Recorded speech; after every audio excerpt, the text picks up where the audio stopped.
On va enchaîner après cette notion sur les contextes, les fréquences, quelques chiffres, sur la mémoire traumatique. J'ai envie que vous ayez quelques informations pour que vous compreniez ce qui se passe dans le psyché et dans la physiologie de la victime, pour que vous compreniez un peu après tous les mécanismes et les conséquences que ça va engendrer et comment mieux les prendre en charge. Et je vais vous laisser fermer les yeux, s'il vous plaît, tous autant que vous êtes derrière votre écran. Et on va commencer par quelque chose d'assez sympa pour illustrer la mémoire traumatique et que vous compreniez ce qui s'y passe.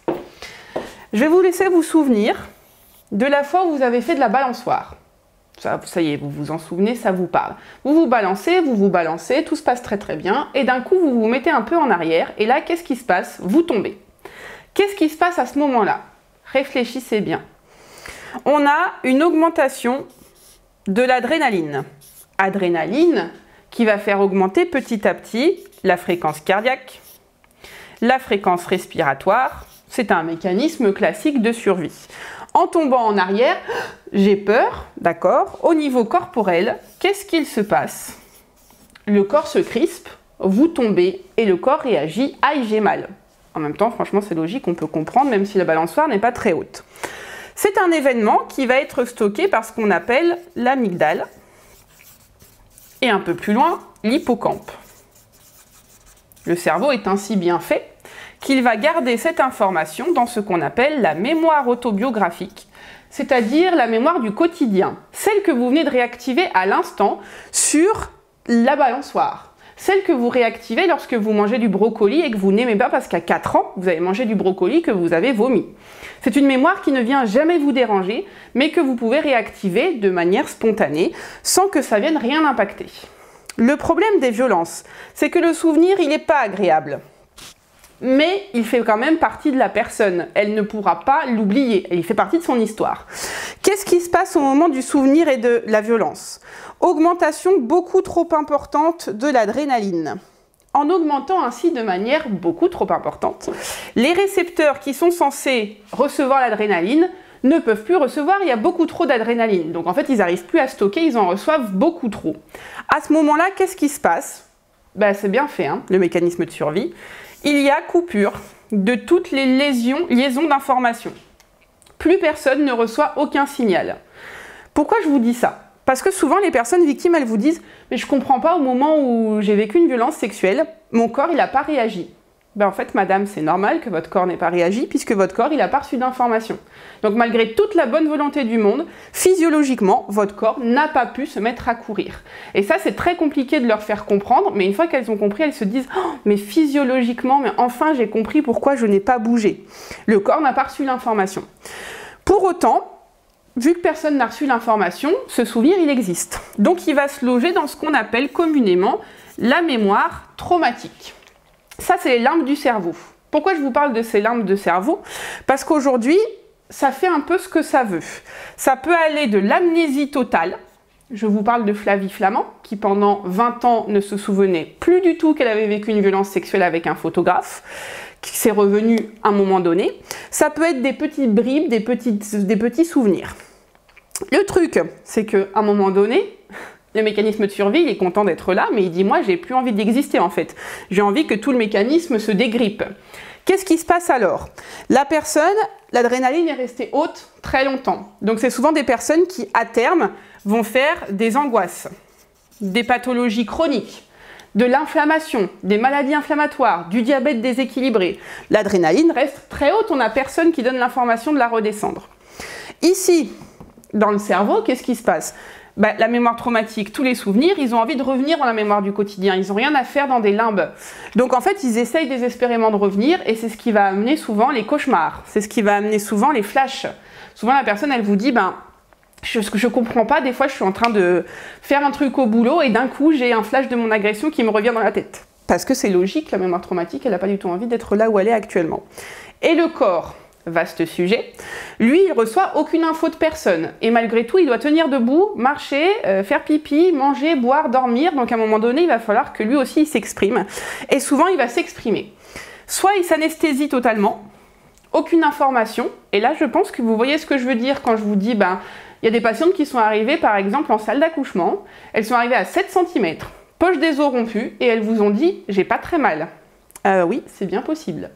Ou alors ils s'hyperesthésiquent, c'est-à-dire que elles vont avoir tout le temps mal. Elles ont mal tout le temps, partout.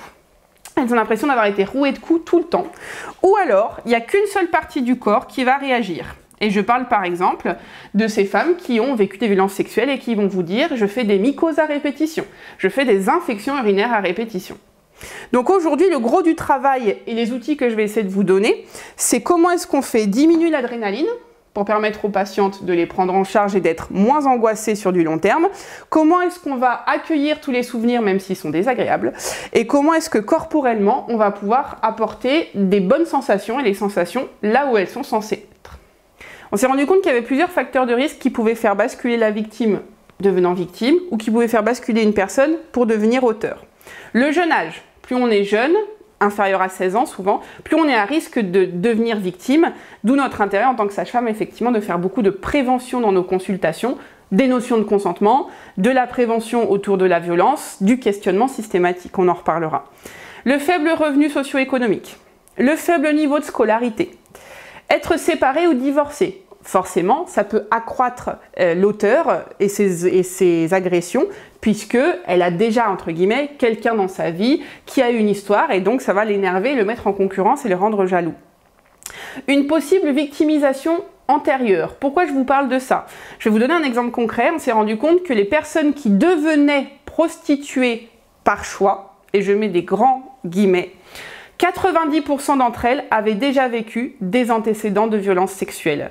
Donc on ne devient pas prostituée forcément par choix, on ne devient pas forcément non plus victime par choix, mais il se peut que si on est conditionné depuis l'enfance, on peut effectivement continuer, entre guillemets, à être victime. J'aime pas cette phrase, mais je veux quand même vous expliquer quelque chose. Aujourd'hui, vous avez toute votre enfance peut-être eu quelqu'un qui vous a fait une petite caresse sur la joue pour vous endormir.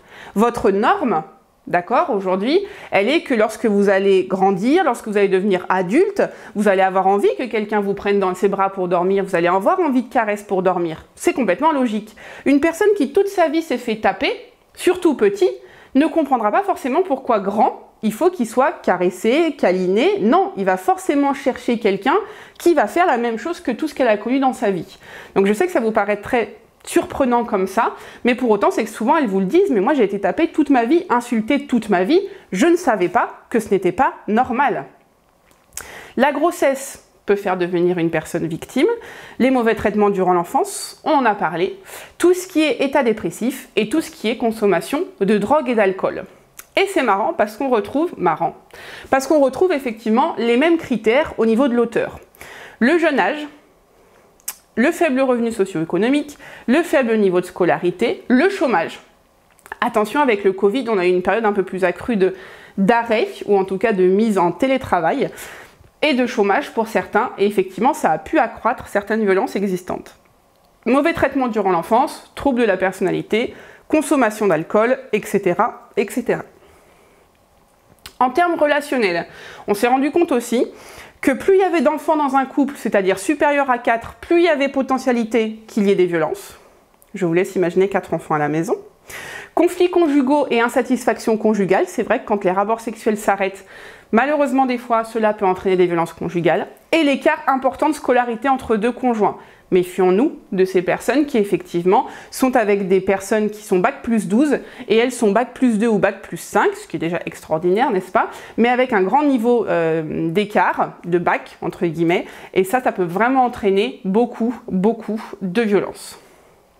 Enfin, au niveau communautaire, faut-il se l'avouer, on a encore beaucoup d'acceptation de la communauté de certains modèles traditionnels. Et je dirais qu'on a encore beaucoup de femmes qui disent « bah non, c'est quand même à moi de faire ci, c'est quand même à moi de faire ça, parce que je suis une femme, je vais faire ci ».